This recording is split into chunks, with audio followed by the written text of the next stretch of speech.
Hola, vamos a continuar entonces con uno de los grupos más importantes que se desarrollaron en la vida intelectual de esas décadas de nuestra historia, que se desarrolla justamente en el periodo de las gobernaciones de Juan Manuel de Rosas, que tiene que ver con la generación del 37. Este es un grupo muy especial, de una fuerte actividad literaria y política, que vamos a estudiar y que también sufrió estas contradicciones y tensiones que generó todo en sí el gobierno de Rosas, porque terminaron siendo en su mayoría expulsados de la ciudad y tuvieron que exiliarse luego de haber creído que su actitud militante, política y literaria iba a dar resultados en función de organizar un nuevo país. ¿Quiénes eran? ¿Quiénes fueron? Bueno, se los reconoce a lo largo de la historia como, entre otras denominaciones, generación del 37, la nueva generación, la generación joven argentina. En ese momento la palabra argentina comienza a usarse, ya había sido utilizada en algunas constituciones como un nombre dado al país que superara las Provincias Unidas del Río de la Plata. Bien, esta joven generación o generación del 37 fue el primer movimiento intelectual que tuvo una propuesta transformadora de la cultura en sentido completo. Fue una propuesta centrada en la necesidad de construir una identidad nacional. Retengan esta palabra, hay que construir una identidad, ¿no? Que ya suena algo raro. ¿Quiénes eran? Sarmiento, Alberdi, Mitre, todos jóvenes que habían nacido entre 1810 y 1820 y que a la altura de 1837 alcanzaban más o menos los 20 años, por eso es lo de la generación. Eran intelectuales, eso sin duda, escritores, publicistas, periodistas, funcionarios, hombres de Estado, y que tenían una problemática en sus temas en común. ¿Sí? Aunque se expresaran en distintos ámbitos de la vida intelectual. Esa preocupación era la nación. Se los reconoció también como primer grupo de escritores románticos, ¿sí? Porque van a hacer alusión a preocupaciones y temas y necesidades que van a estar englobadas como corriente literaria, ¿sí? En lo que va a ser el romanticismo. ¿Cuáles eran algunas de esas ideas? La identidad nacional, que ya dijimos quiénes somos, ¿sí? La necesidad de un conocimiento adecuado de la propia realidad para luego poder definir esta identidad. Había que estudiarlo, había que definirlo. Ellos se consideraban hijos de la Revolución de Mayo por la fecha en la que habían nacido y se adjudicaban la misión de tener que cumplir con la segunda fase de la revolución. La primera había sido en 1810 y su periodo siguiente, que había sido por las armas. Ahora, la segunda fase iba a ser una revolución por las ideas. Entonces, como objetivo central puede definirse que tenían, ¿sí? Era llegar a poder aclarar, darle términos a esta identidad nacional, pero a partir de valores revolucionarios, algo del cambio, una revolución, ya no por las armas, como dijimos, sino por las ideas. Este grupo alcanzó un grado de cohesión grupal, es decir, alcanzó un grado bastante homogéneo en cómo se fueron expresando, actuando, que había sido desconocido hasta ese momento, ¿sí? En lo que era el Río de la Plata. Y se definieron como partido literario e intelectual, con la capacidad de reemplazar a los viejos partidos políticos que se disputaban el poder. En realidad ellos querían superar la antinomia unitarios y federales en términos de expresiones políticas. Querían, y para contrarrestar el avance de los movimientos revolucionarios y de armas, era necesario sentar una nueva base de legitimación, un nuevo acuerdo del cual partir. Y ese debería ser la idea de la nación. Entonces, ¿cómo entendían ellos la nación? Como un conjunto de hombres, grupo de personas que comparten una historia, una cultura, que está simbolizada por una bandera, un himno, y buscando raíces en sus orígenes. Ahora, bien, El romanticismo, ¿sí?, corriente literaria a la cual ellos adhieren y se expresan en sus escritos con estas definiciones del romanticismo, es una corriente literaria muy propia de la época a partir de 1814-15 en Europa, que fundamentalmente pensaba o se abocaba a recuperar, ¿sí?, lo popular y lo nacional, en relación a la identidad nacional. Esta corriente literaria, ¿sí?, buscaba las tendencias, querían compartir la preocupación por frenar el avance de las ideas revolucionarias. Que estas ideas revolucionarias habían destruido elementos que ellos consideraban propios de sus antecesores. Para esto, por favor, recordemos lo que trabajamos o lo que explicamos en el teórico acerca de ilustración e historicismo como dos movimientos opuestos.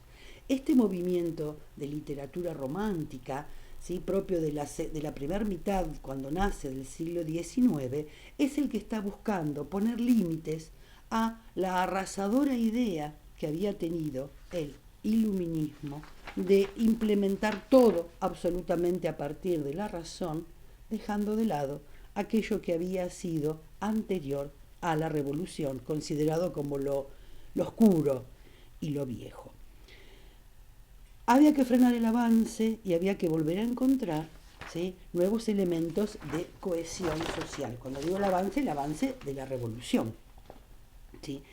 Entonces, frente a los movimientos sociales revolucionarios era necesario frenarlos, contrarrestarlos con una nueva base de legitimación, y que esta sería, justamente, el fortalecimiento de la idea de la nación, entendida como esta comunidad de hombres, ¿sí?, que mencionábamos recién, que comparten la historia, la bandera como símbolo de unión, ¿sí?, el idioma, y que está encarnada por algún líder, por algún monarca, por, ¿sí?, quienes representen, a todos esos elementos que consideran ellos como propios.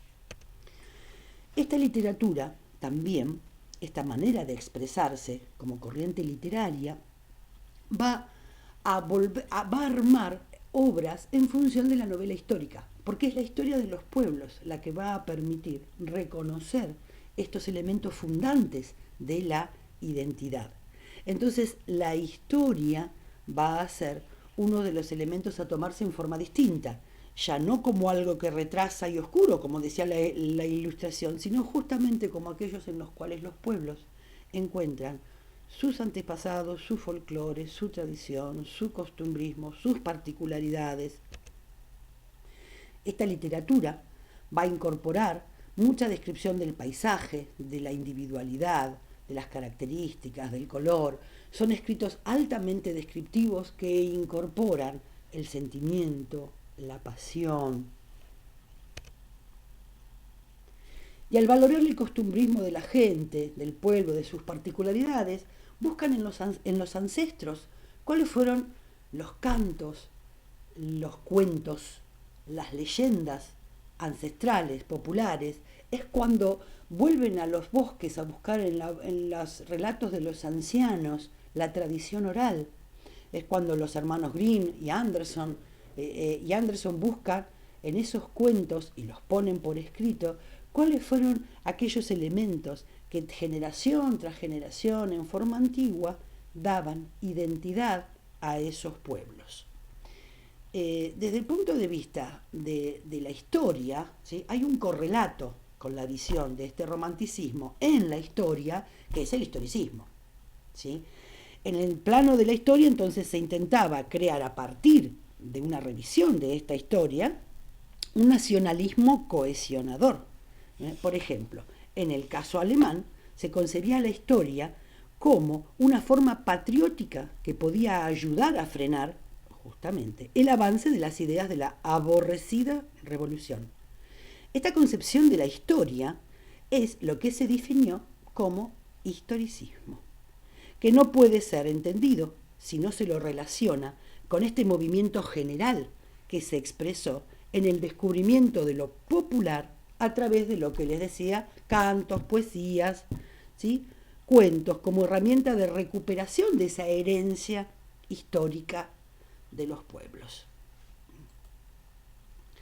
Bien, ¿qué pasó acá en Argentina? Este romanticismo que llega a través de, en primer lugar se lo identifica Echeverría a partir de 1830, cuando llega de Europa, fue un movimiento literario que adquirió dimensión social.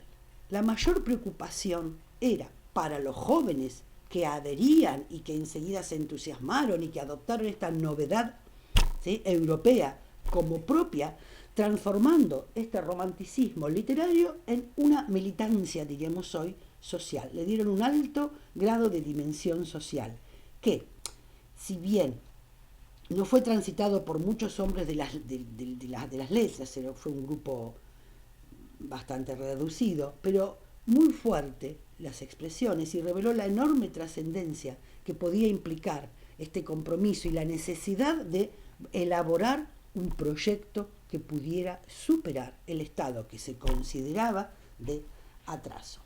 Entonces, este movimiento tuvo solidaridad con luchas populares, porque era lo que había que hacer, reconocer lo popular, lo que se era como nación y como en esencia remitía a quienes se eran, que los identificaba.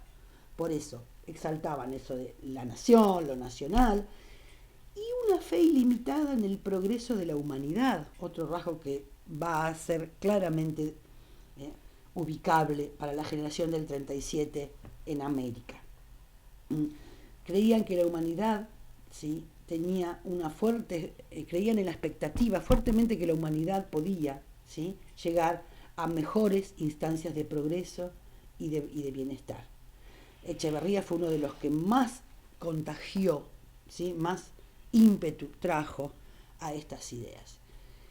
Y en América, ¿sí?, este grupo de jóvenes intelectuales, periodistas, poetas, publicistas ocuparon un espacio cultural, intelectual y artístico prácticamente vacío. Por eso fue la nueva, ¿sí?, generación, y fueron los primeros o reconocidos en eso. Ellos se fueron alejando y pudieron diferenciarse de la fuerte raigambre católica que había en estas tierras en el ámbito intelectual. Recuerden que toda la mayoría de los intelectuales habían sido formados en instituciones que estaban en manos de la Iglesia, excepto aquellos que en Buenos Aires pudieron acceder a las instituciones laicas y modernas del período rivadaviano. Entonces, Buenos Aires, cuando estos jóvenes pasan a ser un poco más adultos y empiezan a tener fuerte acción en la vida política, se genera un grupo totalmente distinto a la vida cultural en la que estaba inmersa siempre Buenos Aires. La experiencia rivadaviana en la formación de estos jóvenes fue este campo fértil, porque ellos combinaron.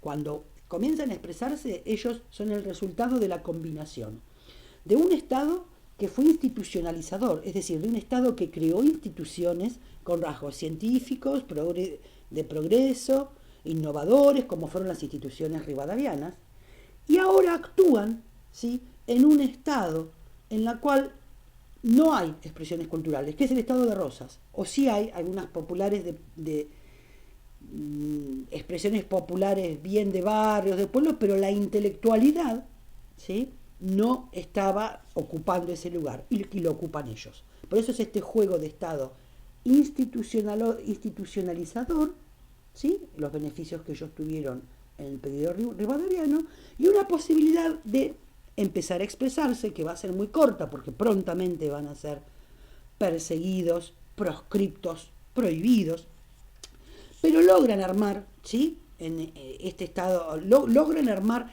en el Salón Literario de Marcos Sastre, que es un lugar de reunión, un polo de expresión de estas ideas, ¿sí? Entonces, resumiendo esto, ellos van a tener el rasgo, las marcas de las instituciones educativas rivadavianas, como lo fueron en el Colegio del Recuerdo, en el Colegio de Ciencias Morales, la Universidad de Buenos Aires, y esto les imprimió un carácter nacional también. ¿Por qué? Que intentaban unirse, porque recuerden que el Colegio de Ciencias Morales tenía un internado. Siempre es la idea de incorporar jóvenes del interior para poder expandir el ideario y la formación. Estos jóvenes fueron receptores de la experiencia educativa más importante hasta ese momento en términos de apertura al mundo. Y tenían un rasgo que también va a ser distinto en relación a lo laico, ¿sí? Entonces, cerrando esta idea, fue el primer grupo de intelectuales cuya formación no estuvo bajo ningún lazo, ¿sí? Sumido a la iglesia. Entonces le va a dar esta característica de laico. Pero, ¿qué va a pasar en América y qué va a pasar en el Río de la Plata con estos jóvenes? ¿Sí? Están imbuidos de esta fuerte influencia del romanticismo. Es decir, van a tener mucha devoción por la nación, por los elementos locales, por el color local, por definir la identidad, pero a la vez van a tener una fuerte impronta de elaborar un proyecto ilustrado. Entonces van a hacer una combinación bastante particular y contradictoria, va a decir el texto de Myers, que ustedes deben leer para comprender este desarrollo. Ellos van a tener la permanencia, ¿sí?, de una parte del programa ilustrado, es decir, hay que ilustrar el progreso, la civilización, las letras, una constitución, las leyes, son todos valores ilustrados y son todos valores bien liberales. Entonces, este programa, a partir de reconocer que era lo local, a partir de la identidad que hay que reconocerla para llevarla hacia ese destino, a partir de identificar quiénes somos para llevarlo a ese mejor futuro. Ahora, acá hay una radical contradicción interna, va a explicarnos Mayer, porque ellos eran ilustrados en los fines en su proyecto e historicistas en los medios. Porque a la vez, si bien querían identificar qué elementos constituían a la identidad, a esa identidad había que luego orientarla, llevarla, ¿sí? Darle el cauce, darle los caminos hacia el futuro. Y contrariamente a eso, nosotros vimos que el historicismo como corriente de la historia y el romanticismo también afirmaban que los pueblos tienen su propio ritmo, su propio tiempo, que no es la voluntad de hombres ilustres los que llevan a los pueblos a su mejoría y desarrollo. Entonces acá hay una fuerte contradicción que va a jugar en los intelectuales de la generación del 37 en este periodo. Ellos mantenían una actitud ilustrada en el interior de un romanticismo local que ponía límites a la búsqueda de esa identidad, porque ellos, al concebirse a la vez como hijos de Mayo, ponían en Mayo el inicio de cuál debía ser la historia, de cuál debía ser el origen de esta. Pero otros dirían el origen lo tenemos mucho más atrás, lo tenemos en lo hispánico, en lo católico, en las costumbres, ¿sí?, coloniales. No, eso nos lleva al atraso. Vamos a marcar el inicio de nuestra historia, vamos a tomar los valores de Mayo, los valores de una revolución hacia algo mejor, vamos a identificarnos como nación y vamos hacia ir a ese proyecto. En este sentido está la contradicción, porque hay postulados universales ilustrados, ¿sí?, en esta generación. ¿Cuáles son? ¿Sí? La meta del progreso económico, ¿cuál es? Tiene un solo sentido, ¿sí? La mejoría de los pueblos, su bienestar cultural, político, social, el bienestar. Y hay patrones de racionalidad en esto. Las sociedades tienen que ser de hombres libres, iguales ante la ley, todos estos patrones universales que son propios del liberalismo y del iluminismo, de cómo es el bienestar de un pueblo, ¿sí?, están en esta generación. Y a la vez tienen ellos la creencia de que tener la capacidad de la voluntad política para torcer el curso de los hechos y llevar a este pueblo hacia ese destino. Esto se contradice o se lleva mal con los postulados del historicismo, porque recuerden esto, ¿sí?, cada pueblo tiene su ritmo inmanente, providencial o natural que está al margen de los deseos humanos. No es un grupo de ilustrados quienes le van a enseñar a un pueblo cómo es su bienestar, su felicidad y su progreso. Acá está el claro contraste entre elementos ilustrados y elementos románticos.